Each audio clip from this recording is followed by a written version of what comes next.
Hello, Ram Ram. कैसे हो सब प्यारे हिंदुस्तानी, प्यारे नागरिकों। मैं आपके सामने एक अच्छा टॉपिक बता रहा हूँ। अच्छा लगे तो लाइक करें, शेयर करें, कमेंट करें। जय श्री राम, जय राधे। हमारे देश में एक संस्था चल रही है, इस्कॉन कंपनी, जो आपको पता होगा। उसमें जो योजनाएं चलती है, जैसे कि मान ले एक मंत्र चल रहा कि राधे कृष्णा हरे राधे हरे कृष्णा। इस मंत्र का सही उच्चारण तो लोग कर ही रहे हैं, लेकिन उसमें पता नहीं क्या क्या चल रहा है। विदेशी लोग आके हरे राधे हरे कृष्णा, मतलब आपको भगवान के नाम पे एक एजेंडा है, उससे थोड़ा सतर्क रहिए। भगवान सभी के होना भी चाहिए। हमको एक प्रेरणा है, भगवान एक प्रेरणा है हमारे जीवन में। एक अच्छा मार्गदर्शन भगवान करते हैं, लेकिन इसका मतलब ये नहीं कि लोग हमको विदेशों से आकर हमको ठग जाए। क्योंकि इस्कॉन कंपनी एक ऐसी कंपनी है जो इसकी स्थापना 1967 में अमेरिका में हुई थी, और इसके संस्थापक थे, जो निर्माण दिन जिन्होंने इसकी नींव रखी थी, उस प्रभुपाद जी थे, जो कलकत्ता के रहने वाले थे। और उन्होंने 400 केंद्र तो भारत में चल रहे हैं, उसके 56 देशों में उनका है, 1000 केंद्र चल रहे हैं। और मेन हेड जो है उनका, जो वो सिस्टम वो है ना, अमेरिका से चलता है। इस्कॉन कंपनी का पूरा नाम इंटरनेशनल फॉर कृष्णा सोसाइटी कंसुलेशन है। तो इससे थोड़ा सावधान रहिए, क्योंकि अंग्रेज आके राधे हरे कृष्णा हरे करते हैं। आप उसमें ज़्यादा उत्सुक न होवें, क्योंकि एक सोचने वाली बात यह है कि वो लोग अपने साथ फ्रॉड कर रहे हैं, है ना। हमको लगता है कि यार भगवान के नाम पर अच्छा काम कर रहे हैं, अच्छा नहीं कर रहे वो लोग, अच्छा आदमी नहीं है। क्योंकि पहले तो अपने देश को गुलाम बनाकर उन लोगों ने लूटा है। पता नहीं अब देश को किस हालत से लूटेंगे, वो अपना अंदाज़ा भी लगा सकते हैं। वैसे भी पहले ताकती हुकूमत थी, अब इंटरनेशनल टेक्नोलॉजी हुकूमत है। अगर हर चीज़ अगर बैन हो जाए तो इंडिया में तो कुछ भी नहीं बचेगा। इंटरनेट विदेशी कंपनियां चलाती है, और माइक्रोसॉफ्ट विदेशी है, एंड्रॉयड विदेशी है, बहुत सारे विदेशी हैं। तो इन चीज़ों से थोड़ा सावधान रहिए। अब बात करते हैं देश के ऊपर, थोड़ी नज़र डाल लेते हैं। देश के हालात कुछ थोड़े से ऐसा लग रहा है जैसे कि कमर टूटी हुई है, थोड़ी अच्छी भी है। जीडीपी भी आज विश्व का 5वें नंबर की अर्थव्यवस्था भारत की है, होना भी चाहिए, अच्छी बात है। लेकिन समस्या वो नहीं है, समस्या एक गरीबी की है।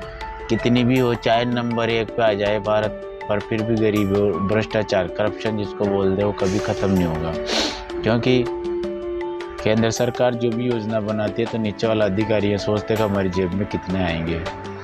तो अगर ये इनकी सोच अगर बदलेगी तो गरीब तक तो कुछ नहीं मिलेगा। एक हमारे पार्लियामेंट में 1984 में एक भाषण दिए गए थे, राजीव गांधी जी प्रधानमंत्री जी थे, प्राइम मिनिस्टर। उन्होंने बोला था कि मैं विकास के लिए गरीबों को अगर 1 रुपये बेचता हूँ तो उसमें से 15 पैसे पहुँचते, बाकी 85 पैसे तो बीच में रफा दफा हो जाते हैं। क्योंकि उस ज़माने में ये था, तो आज तो पता नहीं कितना होगा। डायरेक्टली न प्रधानमंत्री जी ने डायरेक्टली खाते खुलवाए, पैसे भी आ रहे, पर पता नहीं है, थोड़ा बहुत करप्शन कम हुआ, लेकिन वो का वही है। केंद्र सरकार बोलती है हम गरीबी हटा रहे, राज्य सरकार अलग से तैयारी करती है हम गरीबी हटा रहे हैं, जिला लेवल की सरकारें पंचायत पे आ जाती है, वो सारी तैयारी करते गरीबी हटा। लेकिन गरीबी तो नहीं हटती इनसे, बोले गरीब खुद इनसे हट जा रहे हैं, क्योंकि इनका मकसद सही नहीं है। आपको पता है कि आदमी चुनाव लड़ता है तो पैदल चलता है, पर उसको थोड़ा बहुत दिन बाद देखना एक टोयोटा की फॉर्च्यूनर कार में घूमेगा, महिंद्रा की बोलेरो लेके घूमेगा। क्यों? वो पैसा कहाँ से है उसके पास? अपने गरीब लोगों का है। 1 करोड़ की तालाब खुदाया, उसमें से 50 लाख भी लगाते, बाकी 50 लाख तो जेब में चले जाता है। और एक और है जो किसानों को आज तक कुछ नहीं मिला। जब से है ना 1958 से एक ये बना था पीडब्ल्यूडी में ऐसा होता है कि पहले गाँव में नहरें आती थी, तालाब रहते थे, कुएं खुदते थे, अच्छे नहरों का निर्माण होता था, जो किसान को पानी आता था। लेकिन पीडब्ल्यूडी के जब से हाथ में सस्ता गई है, जब से इन लोगों ने उनको सोच लिया हमको कहाँ रहना है, हम कौन है यहाँ के रहने वाले, हमको क्या लेना देना यहाँ से। जब से सारा सत्यानाश हो गया, ना तो तालाब ढंग से रहते, ना एनीकट ढंग से बनते हैं, ना एनीकट भी बनते हैं लेकिन उनमें पानी रुकता नहीं। आपने देखा होगा 10 लाख एनीकट होंगे तो 1 लाख में भी पानी नहीं होगा, सब सूखे पड़े हैं। क्यों? नीचे रिसाव होता है, क्योंकि पीडब्ल्यूडी ध्यान देता नहीं, वहाँ के सब लोग जाकर देखते नहीं, उनको क्या लेना देना तालाब सूखे या इंसान सूखे या गरीब सूखे या किसान ही मर जाए सारा, उनको कोई लेना देना नहीं इन चीज़ों से। इसलिए थोड़ा सा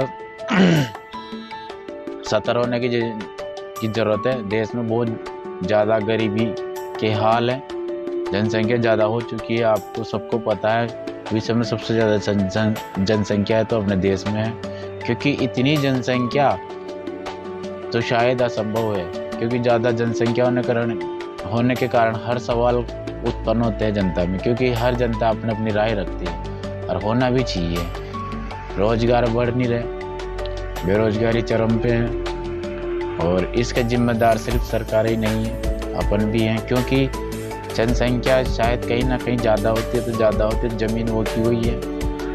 एक कमरे में 5 आदमी रहते हैं, एक रहता तो एक सकून से रहता, 5 तो पिट्ठू समटूसा रहेगा, तो परेशानी सबको आएगी, ठंड सबको लगेगी। एक बिस्तर में 5 आदमी नहीं रह सकते। तो जनसंख्या ज़्यादा होने का हल्ला चोट, लड़ाई झगड़ा दंगा, बहुत सारे लोग जो रैलियाँ निकालते हैं, कोई धर्म के नाम पे, कोई किसी के नाम पे, कोई कहीं के नाम पे, कोई नेता की रैलियाँ, क्योंकि फ्री लोग ज़्यादा हैं तो रैलियाँ तो करेंगे, सवाल पूछेंगे।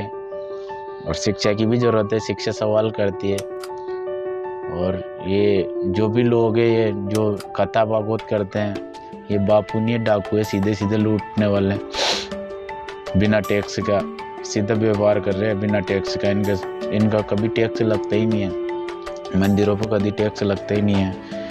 और सरकारों ने इतना टैक्स लगाया, शायद आप सोच भी नहीं सकते हो। अंग्रेज जब अपन को गुलाम देश था, अपना देश गुलाम था, उस टाइम पे 23 तरह का टैक्स लगता था, जिसमें नमक, आटा, खाने पीने की चीज़ों पर कभी टैक्स नहीं लगा था। लेकिन सब पे इन्होंने टैक्स लगा के इनको सारा टैक्स मिला दिया। यानी आप अब एक नमक भी खरीद दो, वो 10 की आएगी, लेकिन वो 2 रुपये की उसकी पैकिंग है, लेकिन आपको 10 रुपये मिलेगी ना, 8 रुपये सीधे सीधे आपकी जेब से वो निकाल रहे हैं। तो ये चीज़ें अच्छी बात नहीं है। अब देश में बहुत ज़्यादा फ्रॉड चल रहा है, आप सतर्क रहे, सावधान रहे। मेरी वीडियो अच्छी लगे तो लाइक करें, फॉलो करें। जय सिया राम। अगले वीडियो में मिलते हैं। Thank you. राम राम।